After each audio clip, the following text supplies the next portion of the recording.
요한일서 1장 5절에서 10절입니다. 우리 한 절씩 교독하겠습니다. 우리가 그에게서 듣고 너희에게 전하는 소식은 이것이니 곧 하나님은 빛이시라 그에게는 어둠이 조금도 없으시다는 것이니라. 만일 우리가 하나님과 사귐이 있다 하고 어둠에 행하면 거짓말을 하고 진리를 행하지 아니함이거니와 그가 빛 가운데 계신 것 같이 우리도 빛 가운데 행하면 우리가 서로 사귐이 있고 그 아들 예수의 피가 우리를 모든 죄에서 깨끗하게 하실 것이요 만일 우리가 죄가 없다고 말하면 스스로 속이고 또 진리가 우리 속에 있지 아니할 것이요 만일 우리가 우리 죄를 자백하면 그는 미쁘시고 의로우사 우리 죄를 사하시며 우리를 모든 불의에서 깨끗하게 하실 것이요 만일 우리가 범죄하지 아니하였다 하면 하나님을 거짓말하는 이로 만드는 것이니 또한 그의 말씀이 우리 속에 있지 아니하니라. 아멘. 오늘과 다음 주일은 요한일서 말씀 묵상하도록 하겠습니다. 요한일서는 요한복음을 썼던 사도 요한이 기록한 편지입니다. 요한 1, 2, 3서가 그러한데요. 요한복음 안에 저자를 밝히고 있지 않기 때문에 정확하게 요한이다 이렇게 말할 수는 없지만 많은 성경학자들이 성경 밖에 문헌들에 대한 연구나 성경 안에 있는 내용으로 보아 요한일서의 저자가 요한복음의 저자와 동일한 사도 요한으로 보는 것은 요한복음 내용과 요한일서 내용이 단어들이나 생각이 똑같습니다. 그래서 요한복음을 쓰고 요한 사도가 주후 85년에서 95년 사이에 노년 말기에 쓴 것 같다 그렇게 추측하고 있습니다. 유세비우스라는 역사가에 의하면 요한 사도는 반모섬에서 유배당한 후에 풀려나고 소아시아 지역에서 사역한 것으로 특별히 에베소 교회에서 오랫동안 사역하다가 이렇게 천국으로 간 것으로 알려져 있습니다. 아마 85년 정확히 알 수는 없지만 넓게 잡으면 70년에서 100년 사이쯤으로 본다면 30년대에 예수님의 십자가와 부활 또 오순절 성령 강림으로 교회가 시작됐고 그 30년대에 시작된 기독교가 이제 한 40년, 50년 지난 후이기 때문에 부모님 세대들은 천국으로 가셨을 거고 다음 세대들 이 요한일서 편지를 받은 공동체는 할아버지 할머니 혹은 어머니 아버지 세대를 이어서 교회를 섬기고 있는 새로운 세대였을 것 같습니다. 요한일서를 쭉 읽다 보면 그 요한일서를 편지를 받은 그런 사람들의 어떤 문제점, 교회나 개인의 문제가 무엇인지를 추측해 볼 수 있는데 한마디로 열정의 상실 이렇게 말할 수 있습니다. 초대교회에 뜨거웠던 그 부모님 세대 또 조부모님 세대의 열정들이 다음 세대로 넘어가면서 형식화되고 습관화되는 거예요. 교회 안에는 겉으로는 동일하게 교회로 예배하고 주님을 섬기지만 내적인 기쁨 또 열정과 생명력이 상실되어져 간 그런 공동체에 사도 요한이 편지를 쓰고 있습니다. 어떻게 해야 될까요? 생동교회도 지금 40년 또 뜨인돌교회 20년 가까이가 흘러가고 있는데 개척 초창기에 젊었었던 우리 장로님, 권사님, 집사님들을 지금 이제 40여 년이 지나면서 70, 80이 넘어가시고 이제 다음 세대로 2세대로 넘어가고 있죠. 여러분 저도 예전에는 새파랗게 젊은 목사였어요.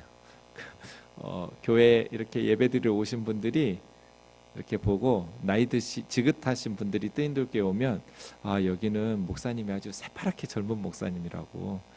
또 교우들도 저만 젊은 게 아니고 다들 어리고 젊었었어요. 그러고 나서 다음 주부터는 안 오셨어요. 또래가 없으니까 교회가 너무 젊은 사람들만 있어서 같이 교회 생활하기 어려운 그런 말들이 있었죠. 근데 20여 년 지나니까 이제는 누구도 저한테 새파랗게 젊은 목사라고 해주는 사람이 없어서 그립기도 해요. 내가 예전에는 새파랗게 젊은 목사였는데 20년이 금방 지나간 것 같아요. 그 다음 세대 생동을 개척했던, 그 어렵고 힘들고 가난했지만 뜨거운 열정을 가지고 어려움들을 극복해내면서 살아계신 하나님을 경험하고 뜨겁게 기도하면서 교회를 세웠던 앞선 세대들이 이제 하나 둘씩 천국의 부르심을 받고 다음 자녀들 또 손녀들 세대로 넘어가면서 겉으로는 교회인데 그 속에 있는 열정과 또 생명력과 기쁨이 서서히 상실해져 간 것이죠. 그런 제자들에게 또 자녀들에게 나의 자녀들아 부르면서 쓴 편지 요한일서인데요. 어떤 처방을 내려야 될까요? 부모님의 뜨거웠던 신앙들이 다 식어져 버린 다음 세대들의 어떤 영적인 침체의 모습을 보면서 어떤 권면을 해야 할까? 요한일서를 주의 깊게 보면서 우리에게 도움을 삼을 수 있을 것 같습니다. 1절에서 4절까지 1, 2부 때 했는데요. 읽고 좀 간단히 보겠습니다. 태초부터 있는 생명의 말씀, 저게 뭘까요? 태초부터 있는 생명의 말씀, 하나님께서 천지창조하실 때 하신 말씀인가?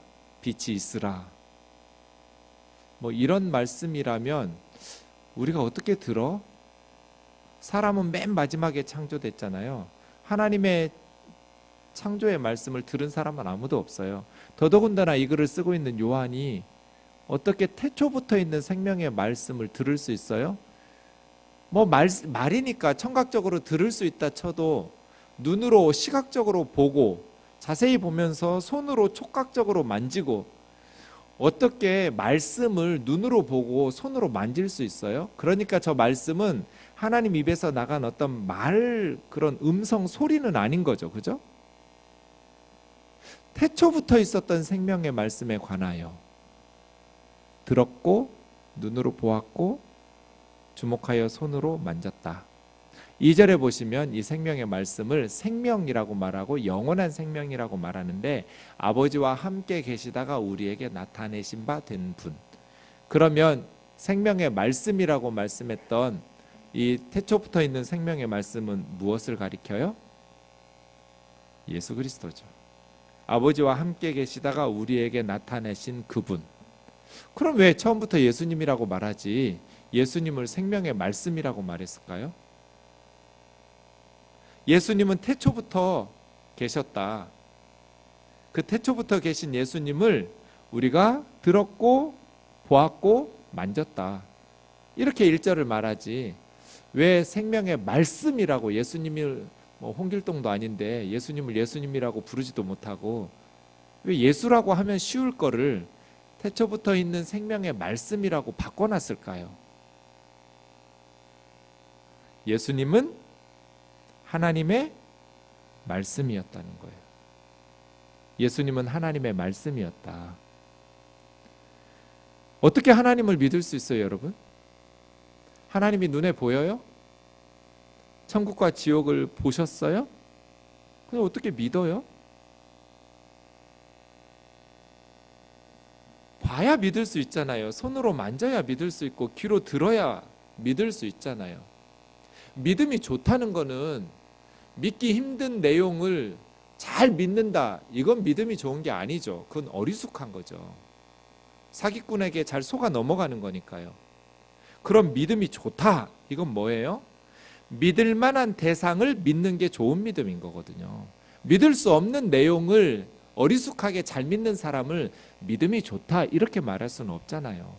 어리석은 거죠. 교회에서 믿음이 좋다라고 말하려면 아무거나 쉽게 잘 믿는다는 의미라기보다는 자기가 믿고 있는 믿음의 내용을 분명하게 깨닫고 알고 믿는 거죠. 그래서 우리가 믿는 그 믿음의 대상이신 예수 그리스도가 정말 믿을 만한 대상이라는 것을 깨닫고 믿는 게 좋은 믿음이지, 대충 살펴보고 믿어 자기 스스로를 세뇌시키듯이 믿지 않으면 지옥에 간다니까 그렇게 단련시킨 세뇌된 믿음을 좋은 믿음이라고 말할 수는 없죠. 그래서 좋은 믿음을 말하려면 따져봐야 돼요. 어떻게 감히 예수님을 검증을 해? 어떻게 하나님의 말씀에 의심을 품고 퀘스천 마크를 붙이면서 따져 물을 수가 있어? 감히 믿음 없이 그렇게 말할 수 없어요. 좋은 믿음이라는 것은 그냥 덮어놓고 믿는 것이 아니라 잘 검증하는 것. 믿음이라는 것은 판사가 재판하는 것과 좀 비슷해요. 좋은 판사는 어떤 판사예요? 그 사건을 자세히 살펴야죠. 그래서 꼼꼼히 살펴놓고 유죄인지 무죄인지를 판결을 내리는, 정확하게 판결을 내리는 판사를 좋은 판사라고 말하겠죠. 그 사건에 대해서 대충 살펴보고 자기 느낌과 감에 의해서 유죄와 무죄를 판결한다면 그건 좋은 판사라고 말할 수 없죠. 하나님을 믿는 것도 비슷해요. 좋은 믿음이라는 것은 정말 그것이 사실인지, 그래서예요. 불안할 필요가 없어요. 오늘 1, 2부 예배 끝나고 점심 국수 먹으면서 식당에서 한 엄마가 걱정을 하는 거예요. 어린아이가, 초등학생인 아들이 뭐 그런 책이 있더라고요. 들고 왔는데 세계 5대 종교, 기독교, 유대교, 이슬람교, 불교, 힌두교, 이렇게 그런 책이에요. 엄마는 어떤 걱정하겠어요? 목사님, 우리 아이가 아직 믿음도 없는데 이런 다른 종교에 대한 책들을 읽어도 돼요? 제가 뭐라고 말할게요? 당연하죠. 읽어야죠. 우리 것만 공부해가지고 우리만 옳아 이렇게 생각하는 건 우물안 개구리가 되는 거죠. 따져봐야죠. 왜 믿는지, 왜 그게 사실인지. 덮어놓고 믿으면서 모여가지고 박수치고 막 통성으로 기도하면서 그렇게 세뇌된 구원의 확신으로 천국에 못 가요. 구원의 확신이 있다고 해서 천국에 가는 것도 아니고요. 구원의 확신 없다고 해서 천국에 못 가는 것도 아니에요. 구원의 확신 이런 거 아무 문제도 아니에요. 왜요? 이단에 빠진 사람들은 자기들이 천국 간다고 확신하고 구원의 확신 100%예요. 이단에 빠진 사람들이 구원의 확신이 100%라고 그래서 그 사람들 천국에 가요? 아무 상관없어요. 천국에 가는 거하고 확신 있는 거는. 그래서요, 믿음이라는 것이 자기를 세뇌시키듯이 막 의심이 들면 사탄아 물러가라, 막 거기에 빠져가지고 내가 지옥 갈 것 같고 불안하고, 그런 건 좋은 믿음이 아니에요. 1절 2절 보세요. 태초부터 있는 생명의 말씀에 관하여는 우리가 어떻게 그 믿음을 가지게 되었어요?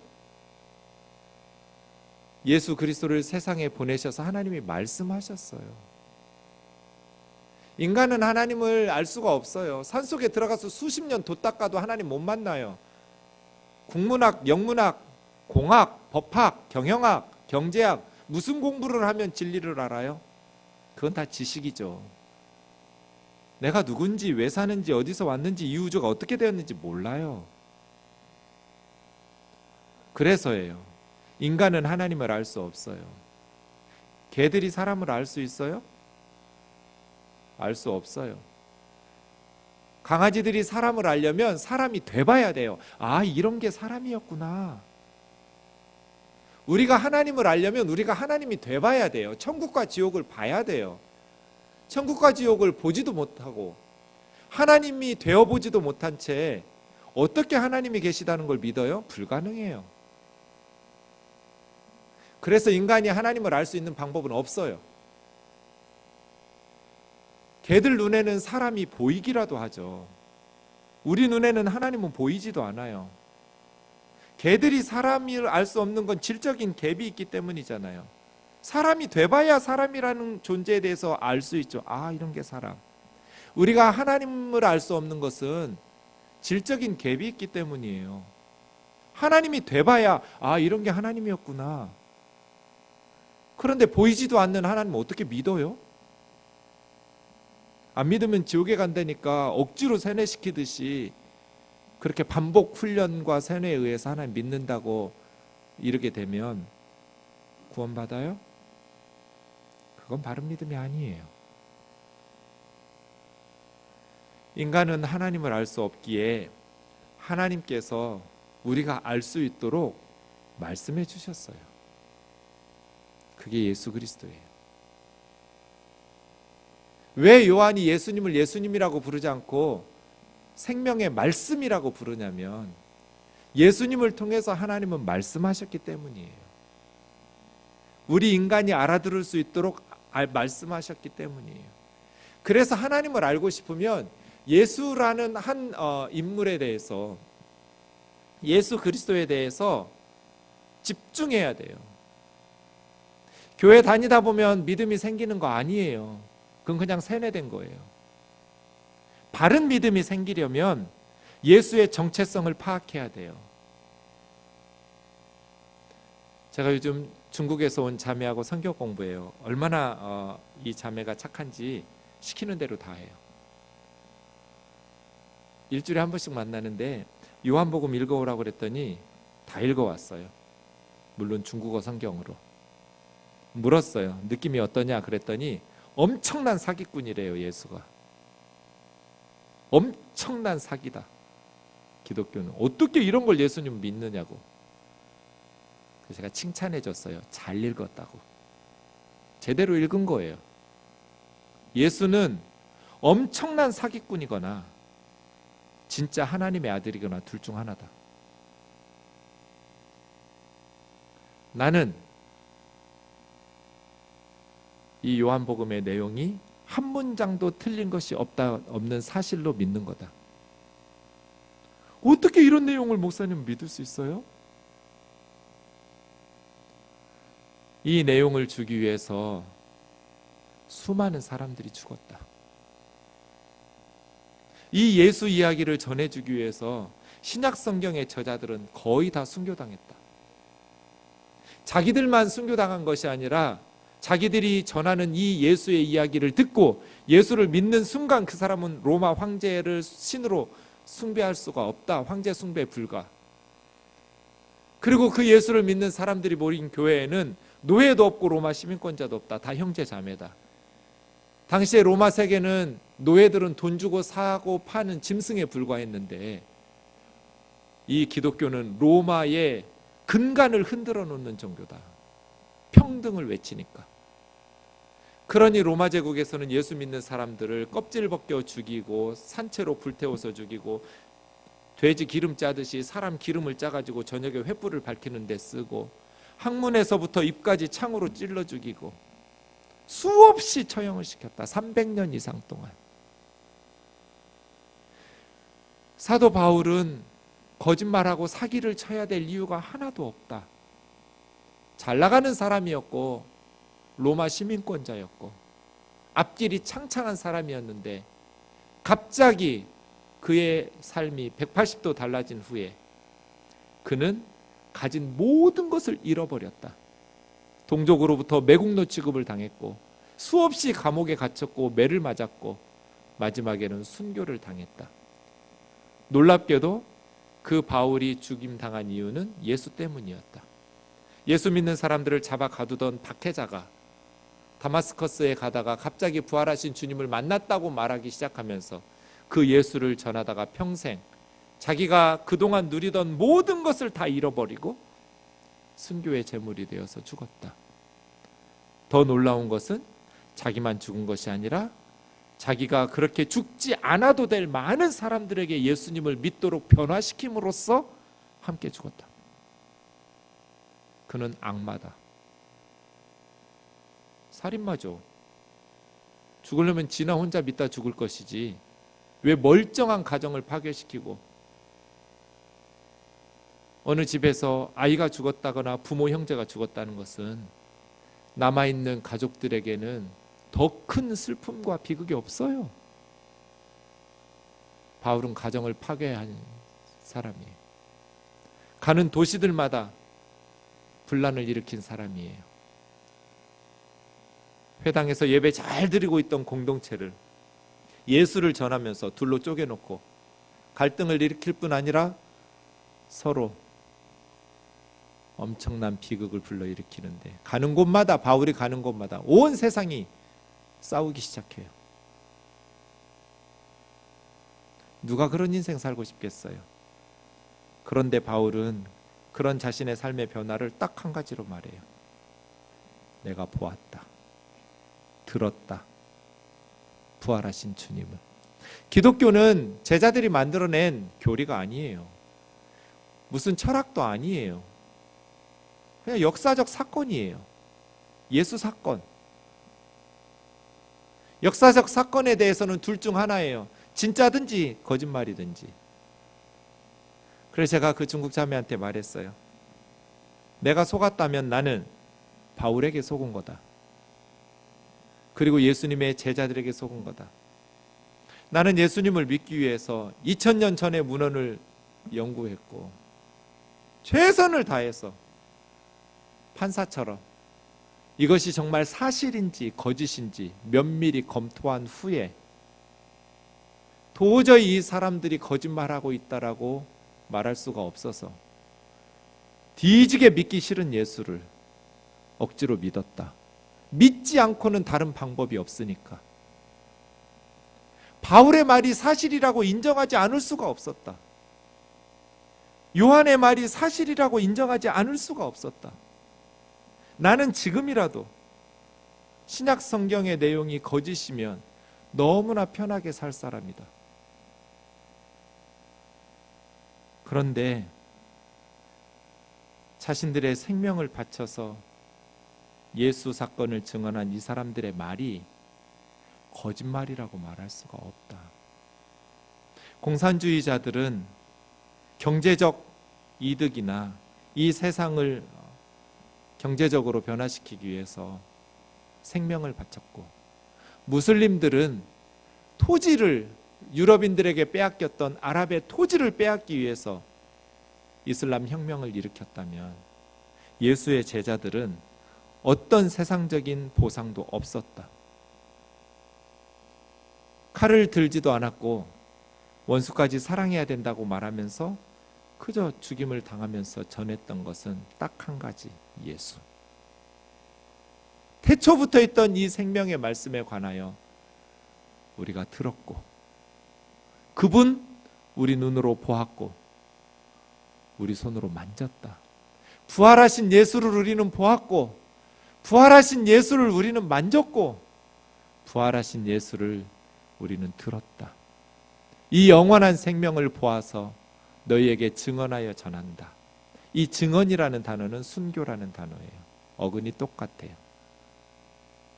목숨을 바쳐서 증언하여 너희에게 전하노니 아버지와 함께 계시다가 우리에게 나타내신 바 됨이니라. 기독교 신앙은 역사적 사건에 기반해요.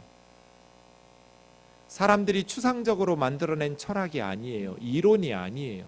그냥 역사적 사건이에요. 그래서 따져보시면 돼요.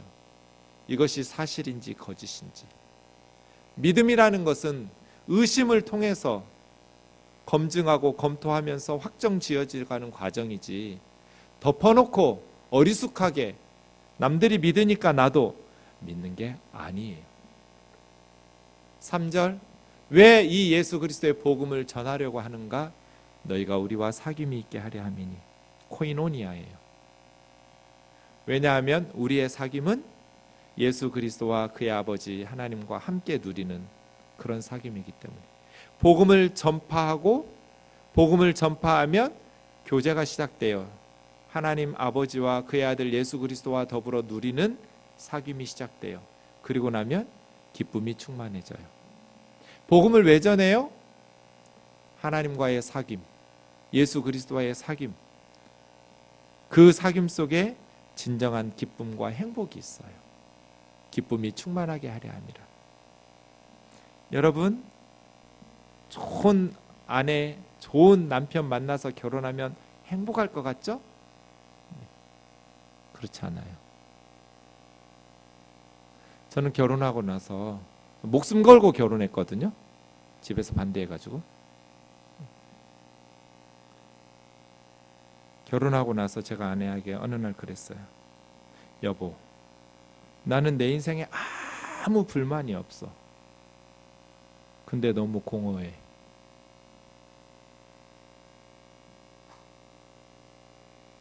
사랑하는 사람이 옆에 있고 내 인생에 아무 문제가 없어요.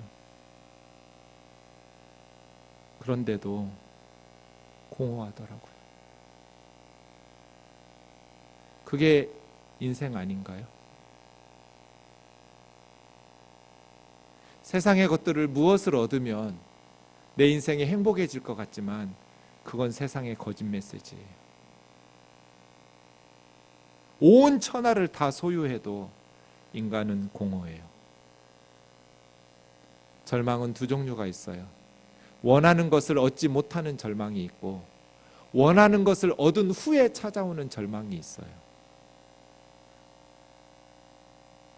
많은 사람들은 원하는 것을 얻지 못해서 절망하지만 자기 분야에서 성공했던 또 많은 사람들은 원하는 것을 얻었지만 허무하고 공허해서 절망하기도 해요.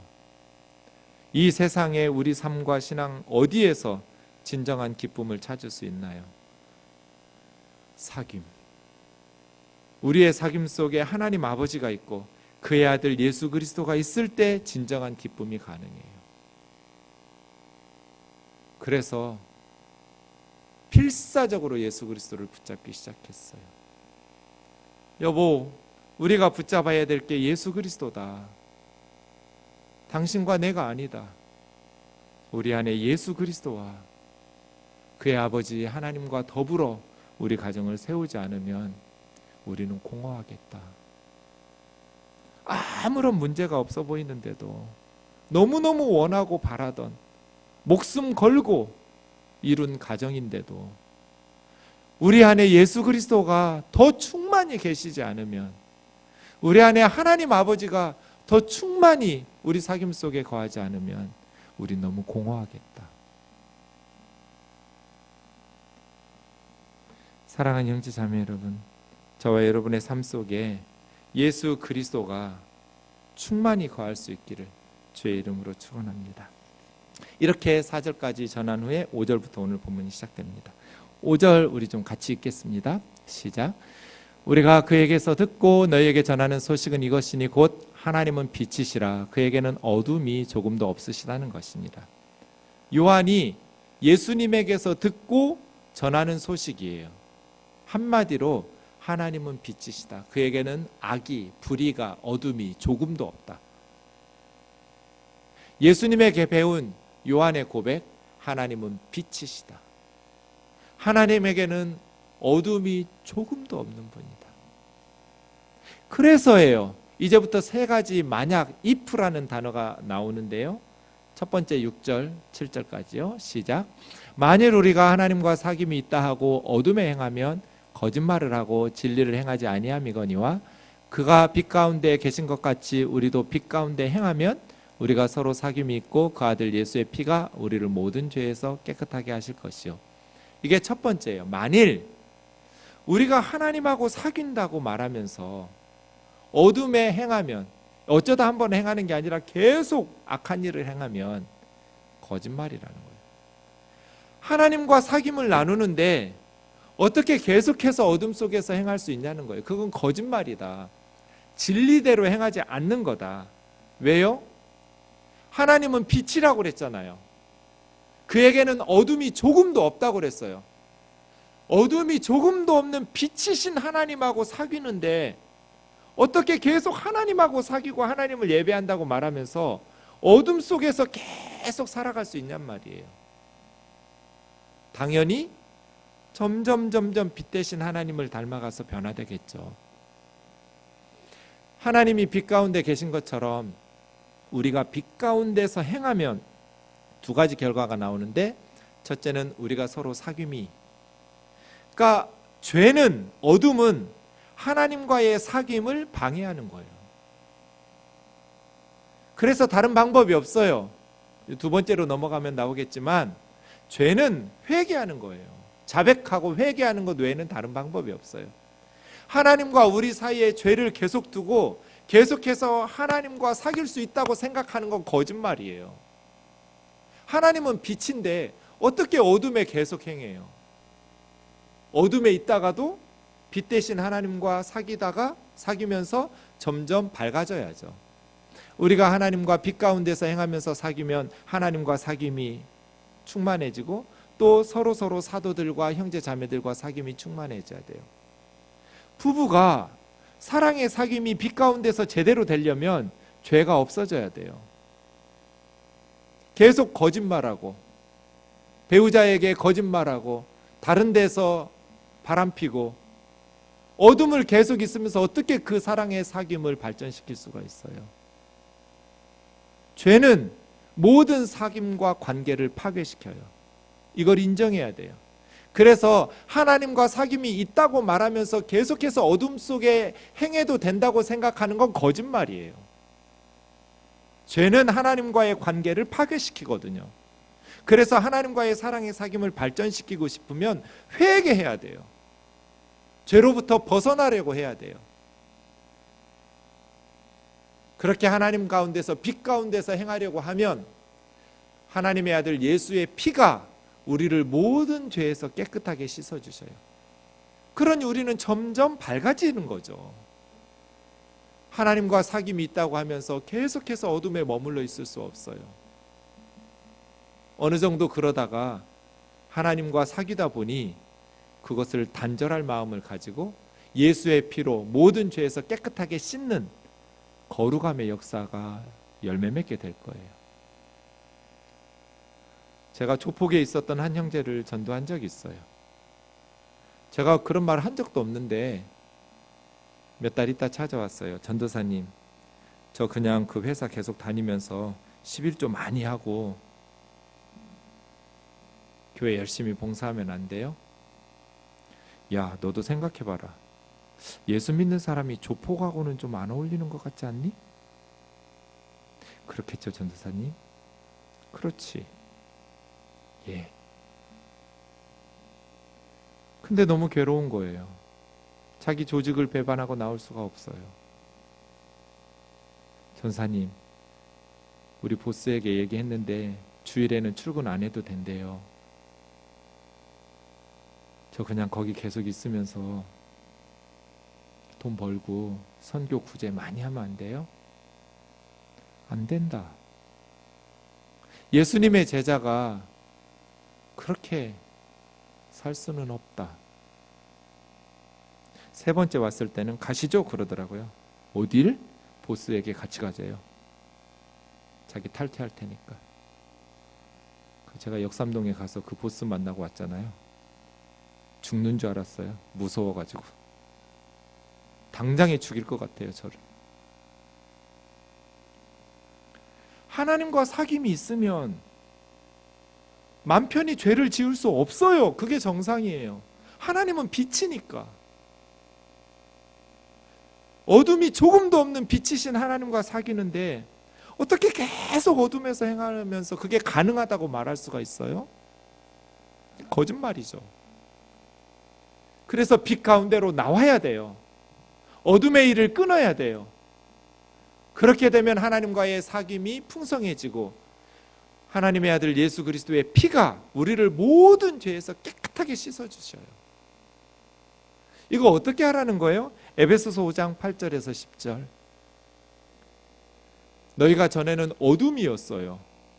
이제는 예수 그리스도 안에서 빛이 됐어요. 그럼 이제 어떻게 살라는 거예요? 빛의 자녀들처럼 행하라. 그럼 어떻게 돼요? 빛의 열매는 세 가지예요.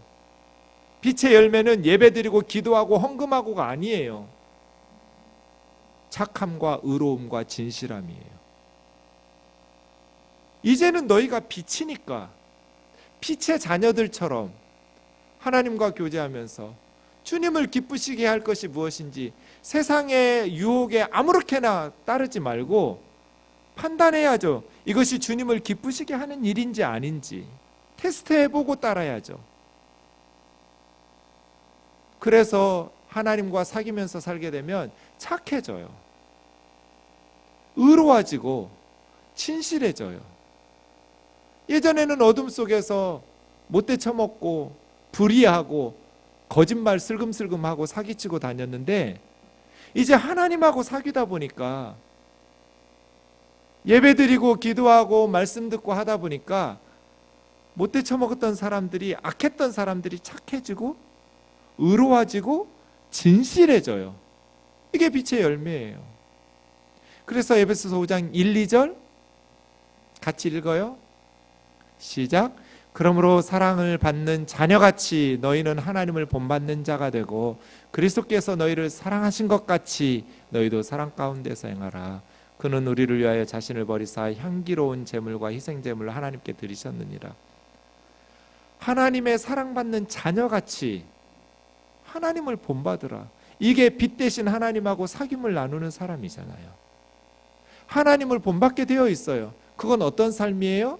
예수님이 우리를 사랑하시기 위해서 자기 몸을 버린 것처럼 우리도 사랑 가운데서 행하게 되어 있어요. 이것이 하나님과 사귀는 사람들이에요. 우리가 하나님과 사귐을 지속하다 보면 하나님을 본받게 되고 예수님처럼 사랑 가운데서 행하게 되어 착하고 의롭고 진실한 빛의 열매들을 맺으면서 산다는 거잖아요. 이 사귐이 아니면 신앙생활은 아무 의미가 없어요. 우리가 예수님을 믿는 것은 코이노니아, 사도들이 목숨을 바쳐서 우리에게 태초부터 계신 영원한 생명을 전해준 이유는 하나님 아버지와 그의 아들 예수 그리스도와 함께 사귐을 나누기 위해서예요. 그 사귐은 빛의 자녀로서 하나님을 본받는 사귐이어서 어둠이 점점 우리에게서 제거되어 가는 거룩한 성화의 과정이죠. 그래서 결혼할 때는 좀 모자랐는데 점점 빛 가운데서 행하다 보니 가정이 거룩해지는 거예요. 착해지고 진실해지고 의로워지고 하나님 닮아가는 거죠. 이런 저와 여러분 되기를 주의 이름으로 축원합니다. 오늘 본문 8절 말씀 두 번째를 보시죠. 만일 죄가 없다고 말하면 나는 죄가 없어 스스로 거짓말하고 속이는 거다. 진리가 우리 속에 있지 않는 거다.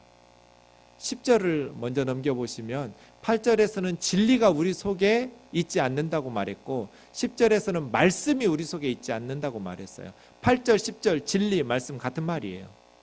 8절 다시 오시면 나는 죄가 없어 라고 말하면 네 안에는 말씀이 없는 거다. 진리가 없는 거다. 진리의 말씀의 거울이 우리 안에 있으면 내가 죄인이라는 것을 깨닫게 돼요. 그래서 9절이 돼요. 죄 없다고 고집 피우는 것이 아니라 정답은 죄는 자백하는 거죠. 우리가 하나님과 사귐을 나누니까 우리가 빛의 자녀니까 나는 죄가 없어. 난 거룩한 완전한 사람이야. 아니요.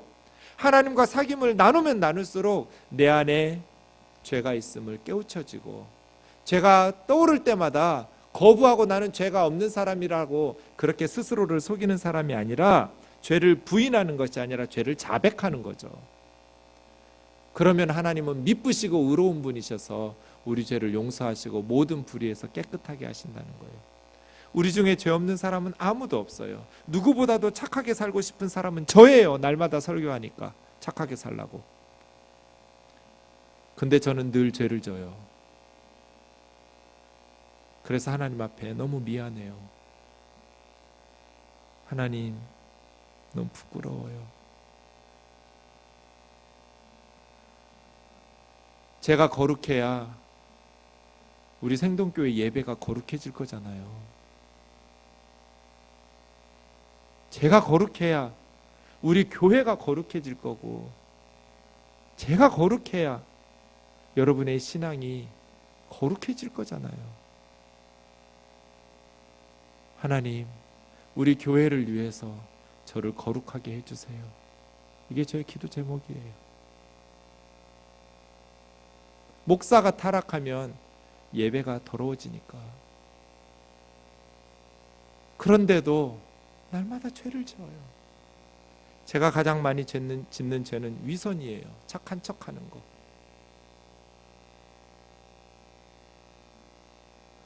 괴로워요. 그러나 요한일서 1장 9절 만일 우리가 죄를 자백하면 하나님 저 너무 부끄러워요. 저는 얼른 은퇴할 날을 기다려요. 이렇게 괴롭지 않아도 되니까 설교 안 할 거예요. 우리 집사님들이 은퇴하면 자기들 집 지으려고 땅을 알아보기도 해요. 그래서 어느 날 제가 그랬어요. 저도 은퇴하면 거기 가서 살면 안 되냐고. 그랬더니 조건을 걸었어요. 예, 돼요 목사님, 같이 살아요. 오셔서 설교해 주세요. 그래서 아니라고. 내가 은퇴한 후에도 설교하고 싶지는 않다고. 그럼 목사님 왜 와요? 돈도 없는데? 아니 와서 설교라도 하셔야지. 우리가 지어놓은 집에서 사시지. 제가 치사하다고 그랬어요. 그때 돌아가면서 설교하자. 내가 은퇴하면 난 더 이상 목사가 아닌데, 평신도거든요. 목회를 안 하는데 무슨 목사예요. 나 은퇴하면 난 그냥 목사는 장로니까 나이 든 장로라고 하고 돌아가면서 설교하면 안 되냐? 안 된대요. 그래서 그럼 나는 거기를 안 가겠다. 아무리 좋은 집을 지어놓고 나를 초대해도 설교시키는 데는 안 갈 거다. 괴로워요. 착하게 살라고 설교하는데 내가 그렇게 못 사니까 너무 무거워요, 이 짐이. 입으로 하는 설교는 쉬워요. 설교한 대로 살아내는 설교가 힘들어요. 그래서 9절이 희망이에요. 이 하나님의 말씀, 내가 거룩하고 의로워져서가 아니라 하나님이 미쁘시고 하나님이 의로워서 우리 죄를 사하시고 모든 불의에서 우리를 깨끗하게 하신다는, 그래서예요. 우리가 죄가 없다고 말하면 스스로 거짓말하는 거다. 왜 그런 거짓말을 하는가? 진리의 말씀이 그 속에 없으니까. 그러나 죄를 자백하면 하나님은 모든 죄에서 우리를 깨끗하게 하신다. 세 번째 10절도 마찬가지예요. 두 번째하고. 만약 우리가 범죄하지 않았다고 하면 하나님을 거짓말하는 분으로 만드는 거다. 모든 사람이 죄를 범하였다고 말하는데 성경은 계속해서 말씀은 우리의 죄에 대해서 전제해 놓고 이야기하고 있는데, 죄도 없는 사람들을 위해서 그의 아들을 십자가에 우리 죄를 대신해서 죽이시고 그럴 리가 없잖아요. 하나님을 거짓말하는 것으로 만든다. 그러므로 사랑하는 형제 자매 여러분, 우리 죄를 하나님 앞에 자백하고 날마다 하나님과의 사랑의 사귐 속에서 빛의 열매들이 점점 비록 처음에는 더디고 부족하다 할지라도 풍성히 맺혀지는 저와 여러분 되기를 주의 이름으로 축원합니다.